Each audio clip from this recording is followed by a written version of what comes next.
So first of all, let's start with the notion of white privilege, which has become this buzzword that you hear all the time now. White privilege is responsible for everything up to and including the Kardashians. It's responsible for everything, white privilege. White privilege is a way to silence anybody who is not of color. That's what white privilege is. It is just a leftist bullshit term that means shut up because you are not a member of a minority group, a privileged minority group in the leftist space. It's reverse racism of the highest order. You're basically saying to white people who aren't racist, and you can't find any proof of their racism, that they must be racist because they're white. That is called racism. If you are accusing somebody of something simply because of the color of their skin without any evidence, that's called racism, gang. But you don't have to trust me. Let's go through what other people say the definition of white privilege is. You know, folks on the left, what do they say that white privilege is? Well, here's the definition of white privilege from the Southern Poverty Law Center. There's a book that I'm sure was just a massive bestseller in its day called White Anti-Racist Activism, A Personal Roadmap. And the only person who bought it was the author, Jennifer Holliday's mother. But apparently, her mother works for the Southern Poverty Law Center because here is the definition of white privilege that they quote over at the SPLC. For people who don't know, the SPLC is an extraordinarily far-left organization that pushes the notion that basically anybody who is conservative and on the right side of the aisle must be a member of a hate group. So here is their definition of white privilege. Quote, white skin privilege is not something that white people necessarily do, create, or enjoy on purpose. Unlike the more overt individual and institutional manifestations of racism, white skin privilege is a transparent preference for whiteness that saturates our society. White skin privilege serves several functions. First, it provides white people with perks that we do not earn and that people of color do not enjoy. Second, it creates real advantages for us. White people are immune to a lot of challenges. And finally, white privilege shapes the world in which we live, the way we navigate and interact with one another and with the world. Okay, when my daughter spits up, she's 22 months old. When she spits up, it sounds like this. So let's talk about the perks. Let's talk about the perks that white privilege supposedly confers upon you. So she says, the author here, she says that perks that are conferred upon you by white privilege include things like when you go to the grocery store and you get a Band-Aid, the Band-Aid is your skin tone. Seriously, is what she says. Right? For those who live in the real world, this is also called the free market because most of the people in the country happen to have a lighter shade of skin. And if you want to sell more Band-Aids, then you are going to market to the group of people who buy more Band-Aids. But no, this is white skin privilege. Another example she uses is she says that if you go to a hotel, that the hotel shampoo works better with your hair if you're white than if you're black. I don't know how she scientifically tested this, but in any case, this is, again, if this is as far as white skin privilege goes, I can tell you nobody should use hotel shampoo because it's gross. And then she talks about the real advantages that are conferred upon you by white skin privileges. So what are those advantages? And this is where we really get to the meat of the matter. She says those advantages include skin color, quote, not working against me in terms of how people perceive my financial responsibility, style of dress, public speaking skills, or job performance, as well as people not assuming I got where I am professionally because of my race, and store security personnel or law enforcement officers do not harass me, pull me over, or follow me because of my race. So this is the argument, that America is a deeply racist country that is imbued with this white skin privilege, and that if you are black, you can never overcome this white skin privilege because you live in a deeply racist system that has been created by Western civilization, a Western civilization founded on racism, sexism, and bigotry. So, before I want to go through all of these specifics because I think it's important for people to actually assess whether these things are true in the United States at current. And I don't care about, let me put one thing first. I don't care about your feelings. Like, just be perfectly clear, I care nothing about your feelings.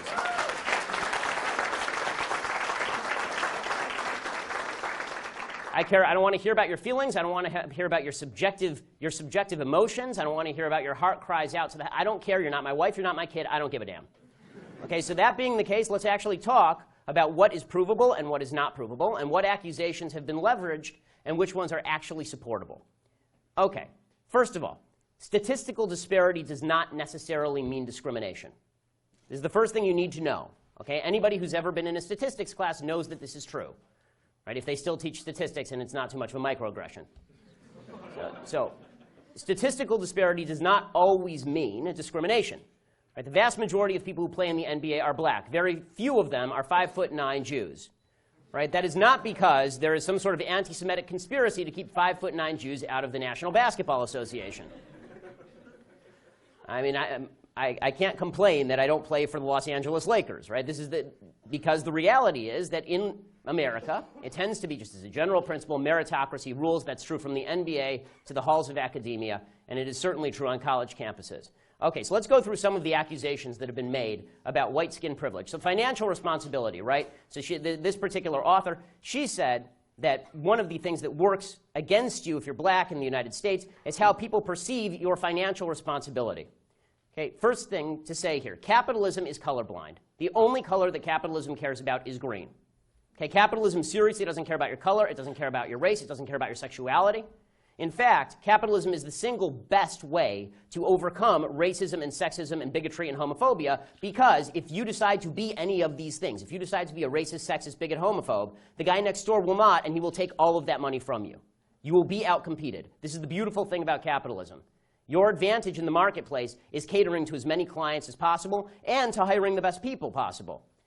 But the usual statistics that are thrown out are statistics about, for example, lenders systematically discriminating against qualified black borrowers. The truth is that if banks routinely did this, they would go bankrupt, of course, because there would be other banks that came in and spend money on black borrowers, and those people would pay back their loans, and these banks would be able to make a mint off of all of this. In fact, it turns out that according to a University of Iowa sociologist named Sarah Harkness, she did a study just last year, it turns out that lenders actually discriminate against black males and white women for some reason. Or they don't discriminate at all, right? Because her statistical size was not big enough. But what she came up with was that black women were lent to at the same rate as white men in her experiments, which just doesn't make any sense. So you have to start thinking, is this something that we ought to take seriously or something that we ought to take with a grain of salt? But I will tell you one area in which there was discrimination, and that is the widespread perception that black people were not getting loans led the federal government to create a subprime lending program specifically designated to get people of minority ethnic status into homes they could not afford with bad credit. Okay, if it had all been lending discrimination, you would have assumed that Fannie Mae and Freddie Mac would have been fine. There would have never been a subprime mortgage crisis. In 1995, President Clinton's Housing and Urban Development Department agreed to let Fannie and Freddie get affordable housing credit for buying subprime securities, particularly with regard to low-income borrowers. So white privilege in the United States extends to the fact that if you are not a member of the white privileged class, you have a better shot of getting a subsidized loan from the federal government. And by the way, there are laws on the books in the United States that if you can prove discrimination in lending, you can sue the hell out of these banks. And in fact, banks have had to settle based on historic discrimination. Nothing I'm saying here says discrimination has never existed in America's history. That would be stupid and afactual. But to suggest that it is a continuing factor in American life that is putting people under the boot of the white establishment is just factually nonsense. Okay, style of dress. We talk about white privilege with regard to style of dress. Okay, seriously, this is nonsense. If there's no white privilege with regard to style of dress. Because here's the reality. If you sag your pants and somebody says to you, pull up your pants, and you're a white guy, nobody says a word. If you sag your pants and you're black and somebody says to you, pull up your pants, you will be called a racist. Right? This has actually happened. David Stern, if you remember, who was the head of the NBA, it was implied and actually said in many cases that he was racist for suggesting that people in the NBA ought to dress in nice suits. It turned out that everybody eventually took him up on that, and now NBA players are the best dressed people on planet Earth. But the fact is that style of dress is not an aspect of white privilege. Public speaking skills. They say, well, when it comes to public speaking skills, then white people have an advantage. President Obama is not nearly as articulate as the press would have you believe. Okay, President Obama is not more articulate than John Edwards was, but according to the media, he was the most articulate man who ever lived. He made Jesus look like a piker. President Obama was the greatest speaker in the history of the world. And part of that was because the media gave him affirmative action points. They did. Because if anybody said the sort of inarticulate things that President Obama has said routinely when he's off teleprompter, they'd be raked over the coals for it. Job performance, right? They say there's discrimination in job performance, and this is white privilege. Right? The fact is that Mizzou has affirmative action in its hiring processes. There are already laws on the books that bar discrimination based on race in hiring. There's already a federal Equal Employment Opportunity Commission that investigates charges of racism on a routine basis. It has a program. It's called E-Race, Eradicating Racism and Colorism in Employment. It's designed to fight discrimination against people of color. That is not white privilege. That is the government going out of its way to attempt to fight individual racists and, in some cases, go beyond the evidence in order to demonstrate racism. The idea that, especially on college campuses, that black folks on college campuses, people of color on college campuses, are suffering from some unspecified white privilege, really talk to the Asian guy who has to score 230 points above the black guy in order to get in the same college before you tell me about white privilege. Okay, the fact is that affirmative action programs across the country, de facto and not de facto and in law as well, all of these programs are specifically created in order to get ethnic minority students with lower SAT scores into the building. Okay, if it's white privilege to sit on the side because you can't go to college because the black guy took your slot because he had a lower SAT score, and it didn't matter that he grew up rich and you grew up poor, right? If that's white privilege, then nobody would want to be a member of the white privileged class. Racial profiling in crime. This is the one that you hear the most often. Right? The police are out to get black folks. Without evidence, we keep hearing that white officers shoot black people for no reason whatsoever. This is absolute nonsense. More white people in the United States die at the hands of the cops than black people. More importantly, blacks are more likely to be killed by police than white people on a percentage basis, but police are less likely to kill black people in the same circumstances. According to Professor Peter Moskos of John Jay College of Criminal Justice at CUNY, City University of New York, quote, if one adjusts for the racial disparity in the homicide rate, or the rate at which police are feloniously killed, whites are actually more likely to be killed by police than blacks. In other words, if you take a look at the murder rate in the black community, which is significantly higher than the murder rate in the white community, and you use those statistics rather than just general population statistics, what you see is that the cops overrepresent in terms of the number of whites that they kill as opposed to blacks that they kill. How about racial profiling when it comes to speeding? Right? You get this one a lot. Driving while black. Well, if you remember back to the 1990s, there was a big hubbub. There was a settlement, actually, from the state of New Jersey in which the state of New Jersey was accused of discriminating against black drivers.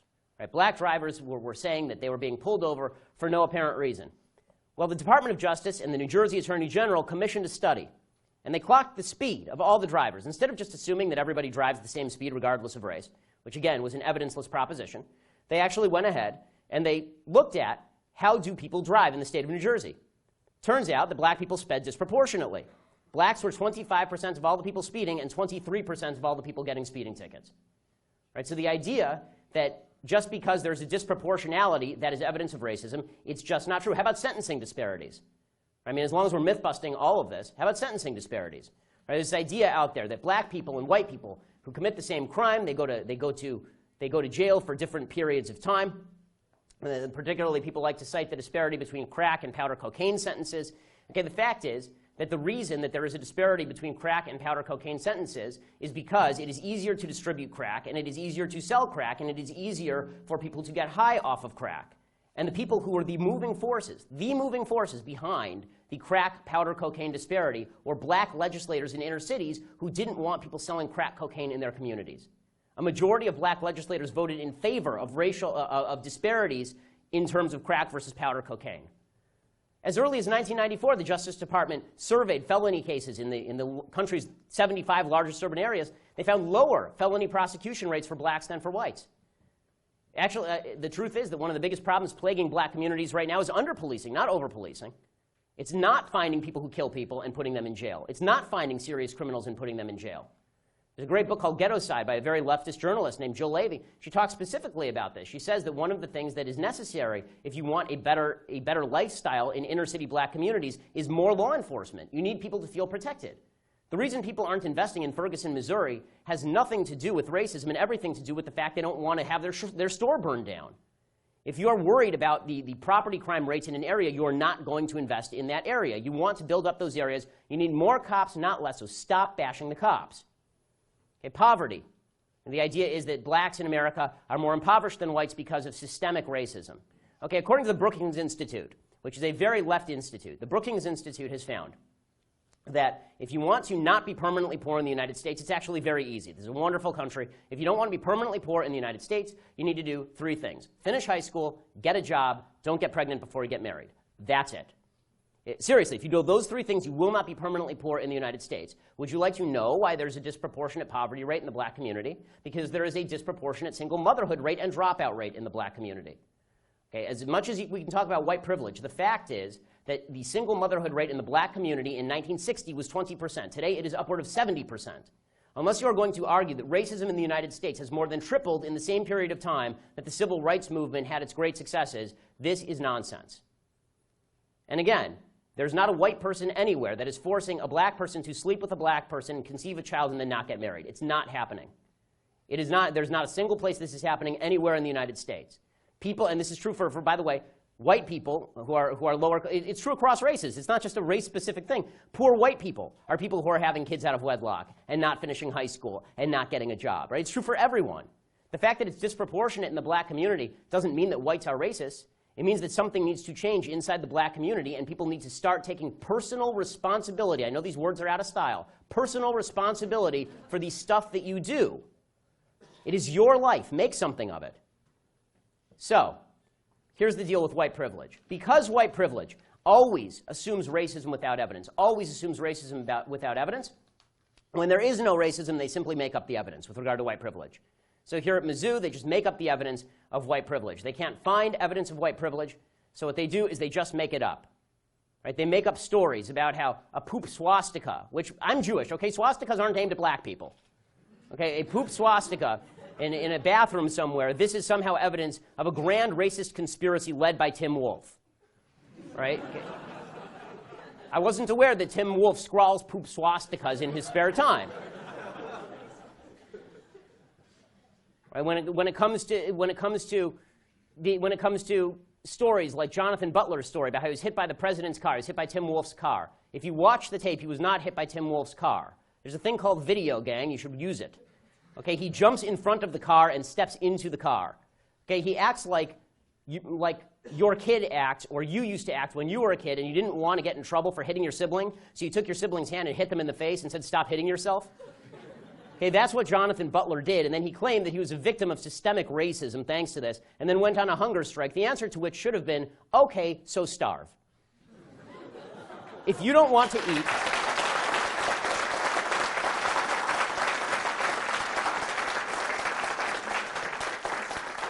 it's a free country, gang, and if you don't want to eat, it's your own damn problem.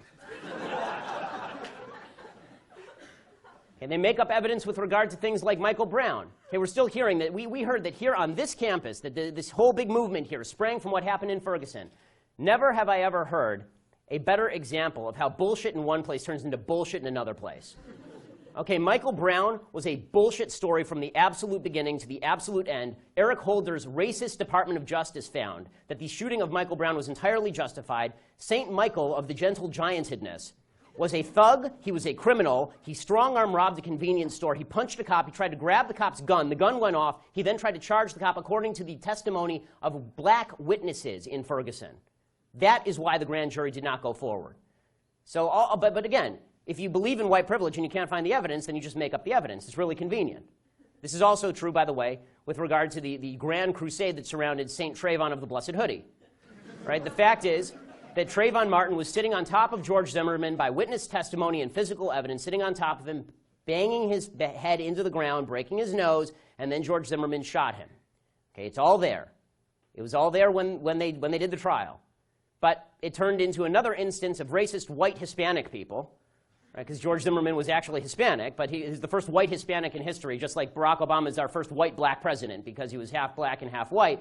George Zimmerman turned into a white Hispanic, the only one that has ever been. He's like he's an endangered species wandering the plains. When you make up your own evidence, and when you don't have the evidence to back what you're saying, then we end up in this bizarre space, this bizarre space where your own subjective truth is what truly matters. Right? What we hear is, well, I may not have the evidence to back it up. I may not have filed a police report. Right? I may not really know that the KKK is wandering around on Mizzou's campus. Right? I may not know it. I don't know, but I feel it deep in my bones. I feel like they're reenacting. Deep in my bones, they're truly and absolutely reenacting Birth of a Nation out there on the quad. That's what they're doing. And it doesn't have to be the truth. It just has to be my truth. It's just my truth. Okay, folks, there's another name for your truth, and it's bullshit. Okay? The fact is that there is something called truth, and there is something called not truth. Okay? There is no such thing as your truth. If it is your truth and you have no evidence to back it up, it is not the truth, it is your feelings. And as I already said, going back 10 minutes, I don't care about your feelings. Your feelings are unimportant. To mature people, the subjective feelings of others are only important if you're married to them. Okay, facts don't care about your feelings. So, Now the left collapses to all of this because, the left on campus, the administrators, they collapse to all of this because they're on the side of a lot of these protesters when it comes to tearing down basic truths about Western civilization. Western civilization, to a lot of these administrators who cave to all of this, there's only two explanations. One is that they're cowards, and the other is that they're on the side of the people who are protesting. Cowardice is definitely a plausible explanation for a lot of these folks because they're not used to being assaulted this way on a rhetorical level. But there is also a good argument to be made that a lot of these college administrators are people who side with this leftist agenda, this world-changing agenda. These were all the people who protested in the 60s and took over the buildings, and now their grandchildren are eating them. And so they're siding with the protesters because they feel like they're part of the movement because every revolution ends up eating the fathers of the revolution. And so this is just the next logical step in the evolution. And the foundations of the country, are bad, and they agree Western civilization is a net bad, and because Western civilization is a net bad, anything that tears down basic principles, including free speech, including innocence until proven guilty, until basic standards of evidence and fact, including objective truth, all of these things must be torn down. And if the students are willing to do it, then we're willing to help. On guns, my next guest has strong words for me. He says, I'm off the rails on guns in America. Ben Shapiro is editor-at-large at Breitbart.com and the author of Bullies, How a Left's Culture of Fear and Intimidation Silences Americans. So why am I off the rails, Mr. Shapiro? Honestly, Piers, you've kind of been a bully on this issue because what you do, and I've seen it repeatedly on your show, I watch your show, and I've seen it repeatedly, what you tend to do is you tend to demonize people who differ from you politically by standing on the graves of the children of Sandy Hook, saying they don't seem to care enough about the dead kids. If they cared more about the dead kids, they would agree with you on policy. I think we can have a rational political conversation about balancing rights and risks and rewards of all of these different policies, but I don't think that what we need to do is demonize people on the other side as being unfeeling about what happened in Sandy Hook. How dare you accuse me of standing on the graves of the children that died there? How dare you? I've seen you do it repeatedly, Piers. Like I say, how dare you? Well, you can keep saying that, but you've done it repeatedly. What you do, and I've seen you do it on the program, is you keep saying to folks that if they disagree with you politically, then somehow this is a violation of what happened in Sandy Hook. And you have yet, I'd really like to hear your policy prescriptions for what we should do about guns. Because you say that you respect the Second Amendment, and I brought this here for you so that you can read it. It's the Constitution. And I would really like for you to explain to me what you would do about guns that would have prevented what happened in Sandy Hook. If you want to do what you did in the UK, right, which is ban virtually all guns, that is at least a fair argument. And we can have a discussion about whether that's something that we ought to do or not. I've made it very clear what I want to do, which is exactly what Mark Kelly wants to do. And in fact, rather than address let's talk about that. Rather than address your comments to me about standing on the graves of children at Sandy Hook, you can address them to Mark Kelly, because he agrees with everything that I've been saying, because he feels the same way, as does his wife. They're gun owners. They both respect the Second Amendment of the Constitution. They don't want to take away anybody's right to defend themselves with guns. They want to take away certain types of guns, obviously. They want to take away assault weapons, which are capable, with magazines like we saw at Aurora and Sandy Hook, of unleashing a ridiculous amount of bullets. Well, this is a question I wanted to ask you, Piers, because I've seen you talk about assault weapons a lot, and I've seen Mark Kelly talk about assault weapons. The vast majority of murders in this country that are committed with guns are not committed with assault weapons. They're committed with handguns. Okay, so are you willing to ban handguns in this country, across the country? No, that's not what I'm asking for. Why not? Let me ask you... Don't you care about the kids who are being killed in Chicago as much as the kids in Sandy Hook? Yes, I do. Then why don't you care about banning the handguns in Chicago? We'll come to that. Let me ask you this. What was the weapon used at Aurora in the movie theatre? It was an assault rifle, sure. Okay. What was the weapon used in the Oregon shopping mall? I believe it was an assault rifle, correct? Okay. What was the weapon used at Sandy Hook? It was an assault rifle. What was the weapon used at the incident around Christmas when the firemen were lured to their deaths, the New York State firemen? And bought illegally? That was an assault rifle. Right, so the last 4 mass shootings in America were all the assault rifles. And the vast that is the reason, Mr. Shapiro.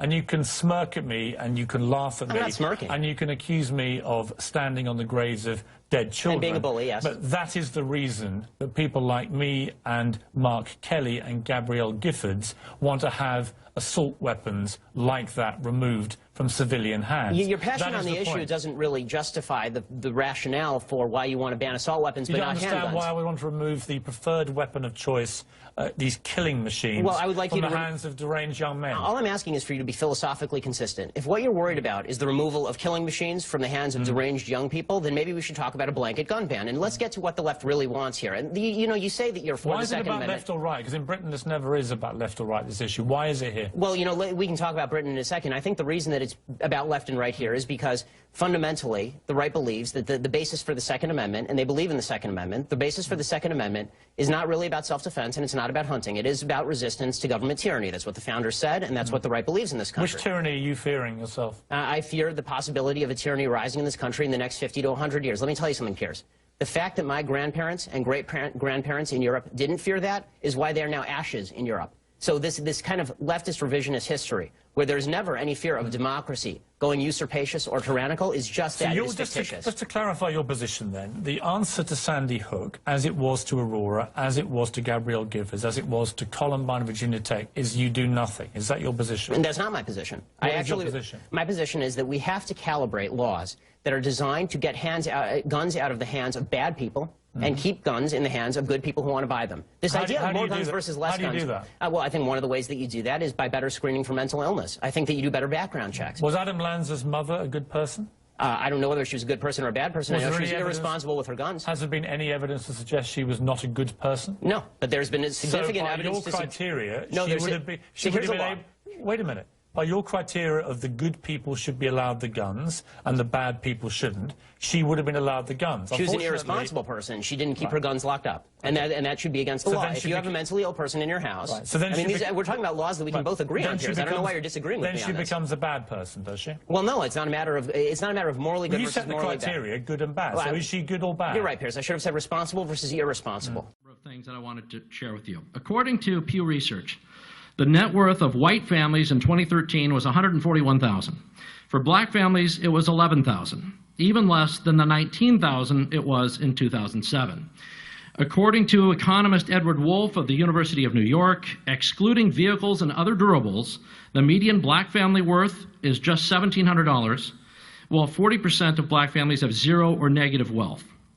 White family worth, in terms of financial worth, is 69 times more than that of black families. Given this disparity, how can you argue that racism is not a driving factor in income inequality? Because it has nothing to do with race and everything to do with culture. And when you have a culture that doesn't... You know what? Explain to me. You explain to me why black kids aren't graduating high school. Explain that one to me. Explain to me why black kids are shooting each other in rates significantly higher than whites are shooting each other. Explain to me why 13% of the population is responsible for 50% of the murder. Explain to me why the number of black kids in prison, not for innocent reasons, not for walking down the street and getting pulled into a prison, is so high. Explain, if it has nothing to do with culture, explain to me why the single motherhood rate in the black community jumped from 20% to 70% in the same course of time that the civil rights movement has made such tremendous strides. Is America more racist now than it was in 1960? And if it is, please explain to me how that happened. I look at the Baltimore uprisings as more than just riots, right? I hate the idea when you say thugs and riots, right? White people riot as well. When y'all win Super Bowls 2 years in a row, y'all get off the hook. Don't make it seem like it's just Baltimore getting upset.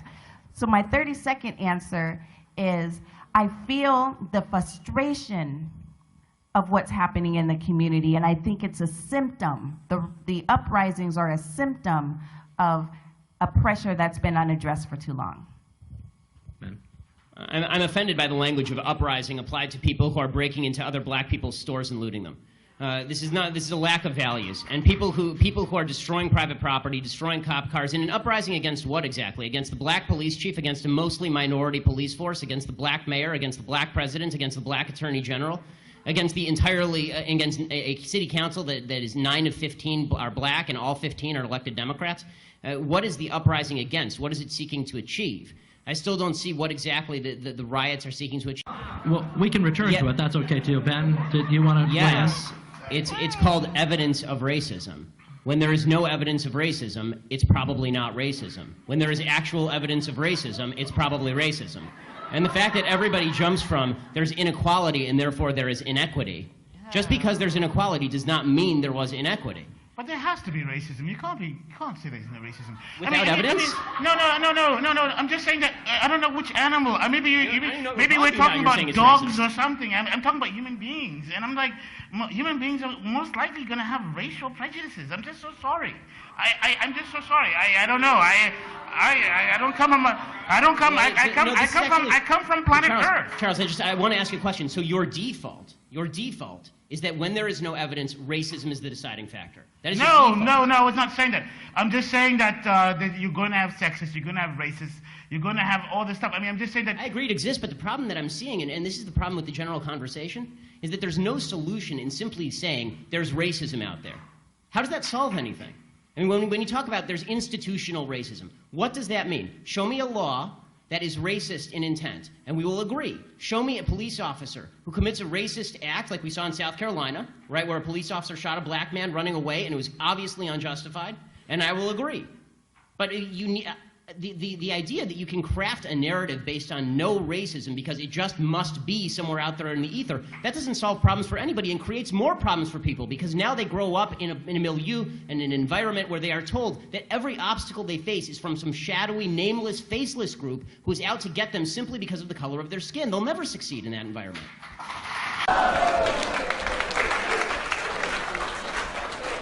You guys are awesome. I appreciate your patience. Just so you all know how this was working. Okay, the reason that those people were not arrested is that the administration decided, full transparency, because I like transparency, that if they called the cops and arrested those students, they would have shut down the entire event. So that's what the administration decided. Instead, they just sort of asked them, and they said, you can have your time at the front of the stage. All I can wonder is if the administration would allow the same sort of privilege for any sort of conservative who decided to do this at a lefty event.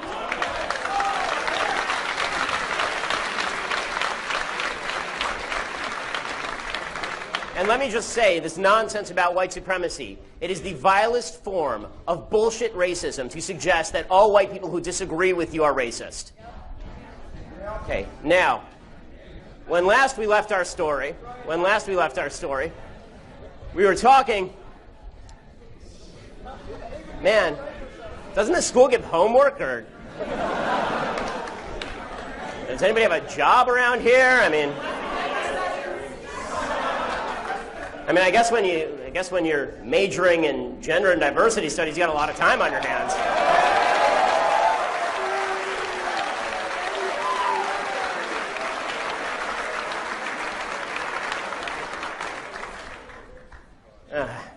All right, so to get back to where we were talking about white privilege and the left's view that that America is inherently racist. All of you are racist, as you saw, and we know because people tell you that you're racist, right?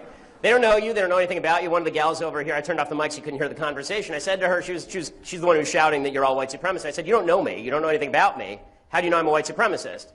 And she said, well, that's the image you give off. And I said, really? Was it the yarmulke that did it for you?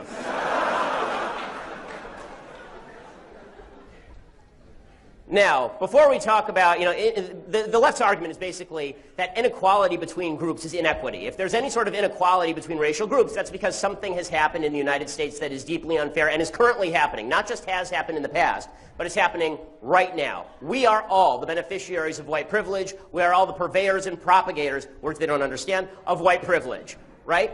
Now, it is true, before we go any further, that black people in the United States have obviously suffered historic discrimination. Right? It's inarguably true. Of course that's true. It's even true that some people are likely suffering from the effects of historic discrimination under things like Jim Crow. But that does not mean that black people right now are suffering from institutional discrimination. And historic discrimination does not explain current levels of inequality. It certainly doesn't justify discrimination against white people who had nothing whatsoever to do with Jim Crow. Individuals all over America experience inequality. Some of us are born rich, some of us are born poor, some of us are born smart, some of us are born protesters. Right? Nobody is capable of righting wrongs done to people 3 generations ago by penalizing their great-grandchildren. You can't do that. The solution to historic injustice is not modern injustice. 3 generations ago, my people were being slaughtered by the millions in Europe, and FDR wouldn't let Jews into the country. That doesn't mean there's widespread anti-Jewish privilege throughout America that requires restitution from all of you. That's not how this works. We cannot fix where you started in life. We can't. That's beyond your control. That's beyond my control. But the notion of white privilege suggests you can never, under any circumstances, overcome where you started in life. Because there's this big bear called white privilege that's trying to eat you. That if you make it even if you make all the right decisions, white privilege will stand in your way. That is a lie. But it is a lie that this campus obviously promotes. In 2013, the History Department created mandatory diversity training, giving out handouts on the re-education process, which sounds kind of Orwellian, needed for white people to overcome racist conditioning. This university has sponsored a multitude of events on white privilege and supported the lying Black Lives Matter movement. New freshmen are supposed to take diversity training where they learn, of course, about white privilege. As Katrina Morrison, a junior from Milwaukee, said last year, quote, "We wanted to talk about privilege. What is white privilege? What are the sets of privileges that we all have? It's okay that we have these different sets of privileges and identities and can still coexist." The new Our Wisconsin training program, which was initiated for the freshmen this year, it's going to cost about $200 grand, and it includes students taking part in discussion groups, writing about their experiences, and practicing other mental exercises to help them realize their feelings toward other ethnicities. As you can see, this has been a wild success. In general, it turns out there's another reason that in a free country some people fail and some people succeed. Some values, some behavior is better than other values and behavior. And people who tend to hold fast to better values do better than people who don't. Perhaps equality of opportunity only exists so long as people are willing to take advantage of those opportunities. And that's the truth. White privilege isn't reality. It's just a cowardly way to blame somebody else for your own failures to live up to decent standards. Whites are not born with a genetic predisposition to doing the right thing in some arbitrary moral system that benefits whites for doing the right thing. There are 3 simple life rules that will guarantee that you are not permanently poor in the United States, regardless of race, regardless of gender. Finish high school, get a job, get married before you have babies. That's it.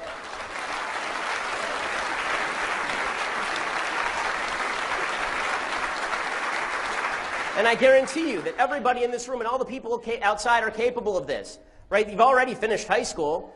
Everybody, even the poli-sci majors, will eventually get a job. And you're all capable of not having babies before you get married. Just don't put that there right now without that thing on it. Come on. There is no such thing as generalized white privilege or institutional racism. There is just decision privilege. For example, it turns out that the greatest privilege in American society is being born with 2 parents in the home. And that is true for every single race. It is true regardless of race. The poverty rate among 2-parent black families in the United States is 7%. The poverty rate among white single-parent families is 22%. What happened to the white privilege? Why isn't the white single mother richer than the black 2-parent family? Well, because single mothers are not richer than 2-parent families. End of story. The single greatest predictor of intergenerational poverty in America is single motherhood. White privilege is not responsible for elevated levels of black men getting black women pregnant and leaving. Okay, it is not. And white privilege, by the way, is also not responsible for an increasing number of white men getting white women pregnant and then leaving. There's no white person holding a gun to some dude's head telling him, "Screw your girlfriend and take off." It's not happening.